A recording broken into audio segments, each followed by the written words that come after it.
lu gak sepenting yang lu pikirkan. Iya. Nah ini nih, maksudnya kita semua pasti sehari-hari ya berpikir tentang diri kita paling banyak. Betul. Sebenarnya ya, orang itu semua sibuk sama urusannya mas-mas. Ya. Berapa kali dalam hidup kita lihat orang, kita ingat baju ini kemarin dia udah pakai. Kita kan nggak ingat kan? Iya. Dia mau pakai baju yang sama pun kita nggak ingat. Hari ini lah Desmond pakai baju hitam nih. Apakah kita semua notice kan ini baju yang dia nggak pernah pakai atau udah pernah pakai? Udah pernah pakai ya. Soalnya nggak peduli. Hai guys, welcome back to channel kami, Hubungan Manusia dengan gue Desmond. Dengan saya Hartono. Kali ini kita mau sharing tentang nasihat hidup. Iya. Wah ini kayaknya Ini serius nih. topiknya lebih serius. Berat ya gini. Topik berat nih. Nah tapi ini kita ada 3 nih ya. Ada 3 life advice yang menurut kita ini lumayan berdampak untuk hidup kita. Iya. Nah jadi kan memang topik ini channel kita ini kan pengennya bahas sesuatu yang berhubungan dengan Manusia. hidup manusia ini. Betul. Jadi menurut kita ini Sebenarnya ini sih cocok dengan channel kita. channel kita. Cuman ini penontonnya biasanya mulai. Nah ini ya kita coba sampaikan sesimpel mungkin. Iya. Oke. Nah jadi ada 3 nasihat hidup yang pernah kita dapat dan kita rasa berguna banget. Ya. Nah yang pertama ini, wah ini sih deep sih menurut gue. Iya. Ini dari guru kita lah. Guru kita itu pernah ngomong, jangan ukur potensi kita dari kondisi kita saat ini. Nah jadi maksudnya tuh simpelnya sih gini nih. Misalnya saat ini nih, gua seorang admin di kantor, let's say, Iya. ya, admin di kantor. Kalau gua cuma menilai masa depan gua akan jadi admin di kantor ini selamanya, ya gua pasti terbatas. Betul. Tapi kalau gue gak ukur dengan kondisi gue sekarang, gue berpikirnya kira-kira potensi gue bisa sejauh apa kalau gue mau kembangin. Benar. Nah jadi maksudnya lebih terbuka, lebih maksudnya pilihannya lebih banyak. Jadi kita itu gak cuman melihat diri kita itu cuma sebagai admin di kantor, contohnya.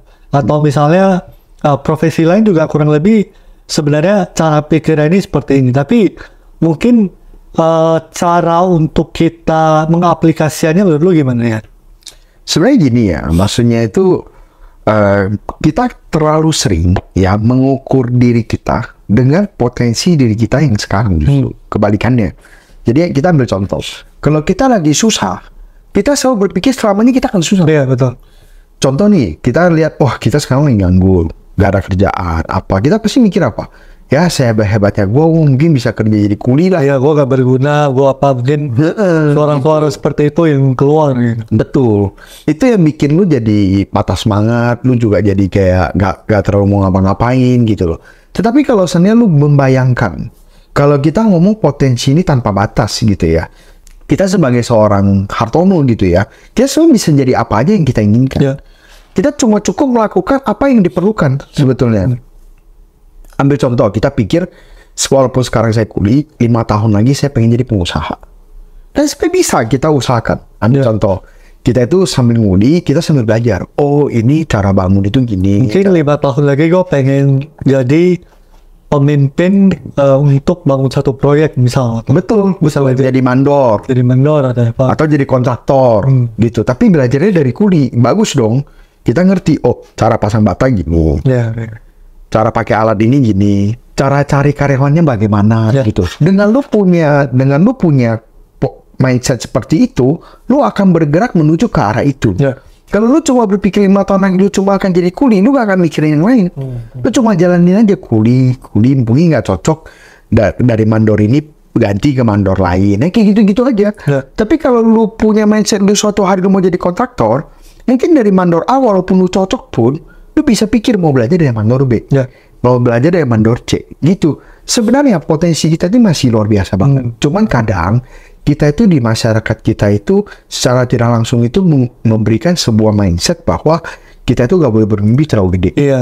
Kita selalu melihat batasan sih. Betul. Jadi kita itu jarang melihat sebenarnya potensi kita ini bisa sejauh apa. Iya. Seringkali ya udah kita ngerasa karena diri gua biasanya nggak pernah juara atau nggak pernah berprestasi, selamanya gua akan ya udah nggak berprestasi. Iya. Sebenarnya kalau kita bisa coba ubah sedikit atau belajar menanamkan sebenarnya bisa, maksudnya seiring berjalan waktu pasti kita akan bisa mencapai juga sebenarnya. Benar.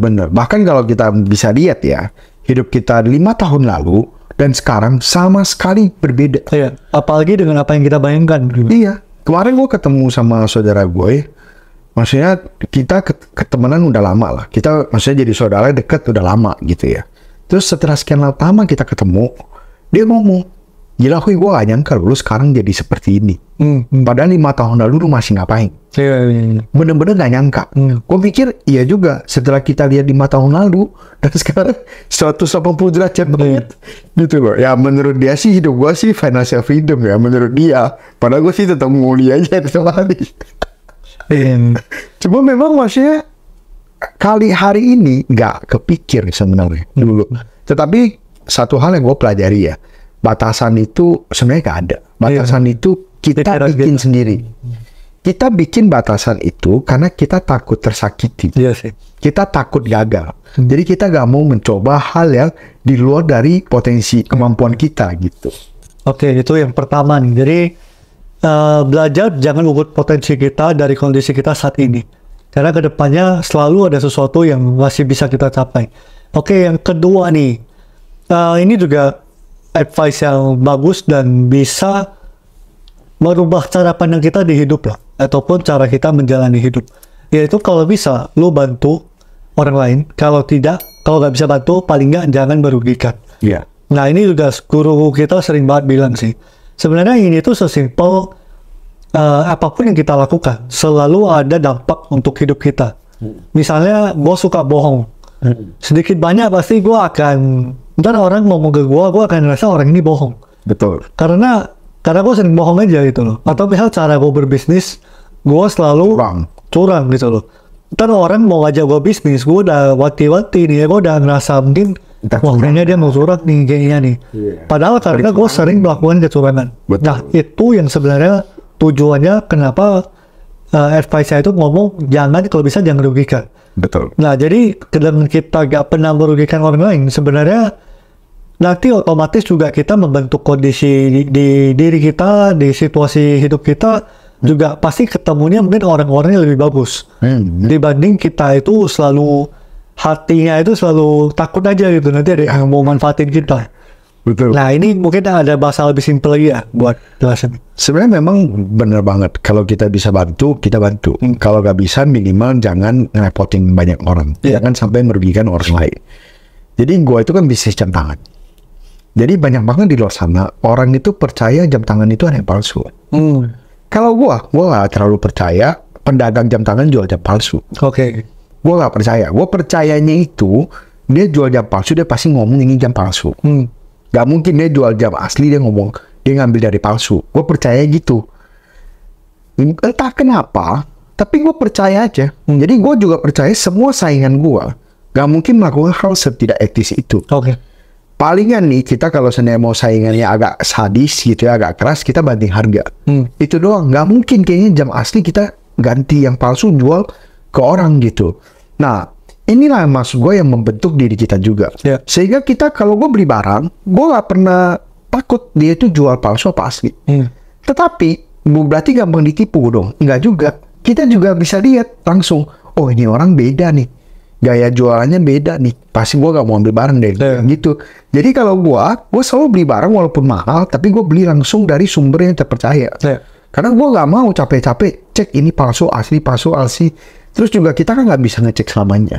Nah, hal-hal seperti ini bikin lu ketemu banyak orang yang sepemikiran sama lu. Secara tidak langsung. Ambil contoh, kalau sebenarnya lu itu gak pernah mau ngerugiin orang lain. Entah kenapa, kemanapun lu pergi, orang-orangnya juga sama. Kayak gitu juga. Kayak orang yang maksudnya gak bakal nipu lu, gak bakal ini lu gitu loh. Ya, ini kita bisa bilang kayak semesta ini memang cara bekerjanya seperti itu. Tetapi secara tidak langsung, lu ketemu orang yang suka nipu, lu udah gak cocok. Pas dia cerita, gue pernah nih, gue ikut sebuah seminar, dia cerita, dia ngomong, follower lu itu adalah seperti ikan di danau, lu tinggal mancing. Gue langsung gak cocok. Gue mikir apa? Gila, follower kita itu kan harusnya teman kita, orang yang mensupport kita. Tapi kok lu anggap kayak sumber, kayak lu bisa manfaatin kapan aja gitu loh. Langsung pemikiran gue nggak nyambung sama dia. Udah, gue langsung setengah dari seminar dia juga gue udah cabut. Karena gue mikir, wah ini orang ngomong nggak cengdin. Nggak sepemikiran sama gue gitu. Padahal mungkin follower dia loh ya, kalau dia ngomongnya gitu ya. Makanya, jadi dia ngajari cara-cara itu dari follower. Cuman dia ngajarinya kayak gitu caranya. Gue dateng, gue udah ilfil, udah lah cabut lah gitu. Maksudnya, ya yang kayak gitu-gitu loh. Kita jadi terhindar juga dari orang-orang yang seperti itu. Oke. Nah, kira-kira sih gitulah ya. Oke. Nah, yang ketiga ini juga mungkin realita pahit ya. Yang ketiga ini lebih ke realita pahit, yaitu lu gak sepenting yang lu pikirkan. Iya. Nah ini nih, maksudnya kita semua pasti sehari-hari ya berpikir tentang diri kita paling banyak. Betul. Diri gua kayak gini, gua mau ini, gua mau kok dia kayak gini ke gua, seharusnya kan dia gak boleh kayak gitu dan lain-lain. Betul. Begitu banyak SOP, begitu banyak seharusnya. Nah tapi kan setelah kita lebih dewasa ya, kita mengalami, kita hadapi hidup, ternyata semua orang berpikirkan hal yang sama. Semua orang fokus ke diri mereka sendiri. Dan ternyata kita gak sesignifikan itu gitu. Betul. Nah jadi di sini itu menurut gue kita itu belajar sebenarnya dengan pemikiran seperti ini. Semua orang itu sibuk dengan diri masing-masing. Nah jadi coba menurut lo ini penyampaian simpelnya seperti apa? Kalau gua itu baju itu gua suka pakai itu aja. Selalu. Mungkin orang yang lihat video gua di Instagram pun udah tahu bajunya puter-puter itu aja. Jadi gue tuh selalu merasa bahwa sebenarnya ya orang itu semua sibuk sama urusannya masing-masing. Berapa kali dalam hidup kita lihat orang, kita ingat baju ini kemarin dia udah pakai. Kita kan nggak ingat kan? Iya. Dia mau pakai baju yang sama pun kita nggak ingat. Hari ini lah Desmond pakai baju hitam nih. Apakah kita semua notice kan ini baju yang dia nggak pernah pakai atau udah pernah pakai? Ya, orang nggak peduli.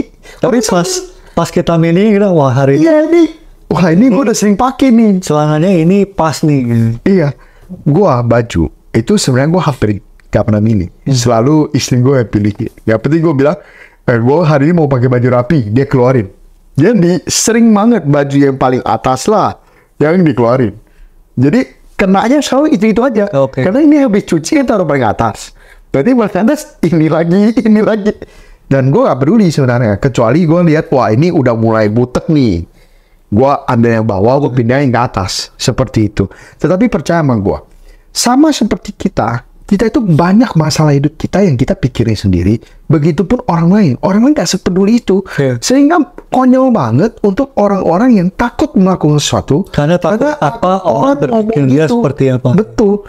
Kayak, ini gak usah jauh-jauh. Ambil contoh. Pas pertama kali gue bikin konten gue pasti mikir loh. Gila ini gue sosok bijak. Kalau yang kenal gue gimana? Gitu kan. Tapi gue mikir apa? Peduli setan. Dia orang juga maksudnya gak bakal berpikir gue sepenting itu. Dia orang juga nanti pikirannya juga kemana-mana juga. Paling dia pikirin lu sebentar, bisa dia pikirin hidup dia lagi. Jalanin aja. Nah dengan begitu, lu gak terlalu takut. Makanya kenapa penting banget untuk lu sadar bahwa bukan lu pusat dari dunia ini. Sehingga beban lu gak seberat itu. Jadi kalau lu melakukan kesalahan, orang juga maklum. Oh lu manusia biasa, bisa lakukan kesalahan juga. Kayak gitu. Jadi ini 3 life advice yang kita rasa bermanfaat lah ya. Kita sharingin. Nah menurut kalian gimana guys? Apakah ini juga relate dengan hidup kalian? Atau mungkin kalian ada advice atau nasihat yang pernah kalian terima yang bagus banget? Boleh dong coba share di komen juga ya. Jadi biar teman-teman yang nonton, yang baca bisa dapat sesuatu. Itu dulu, jangan lupa di like, di subscribe, dan di share ke teman kalian. Sampai ketemu di video berikut. Thank you.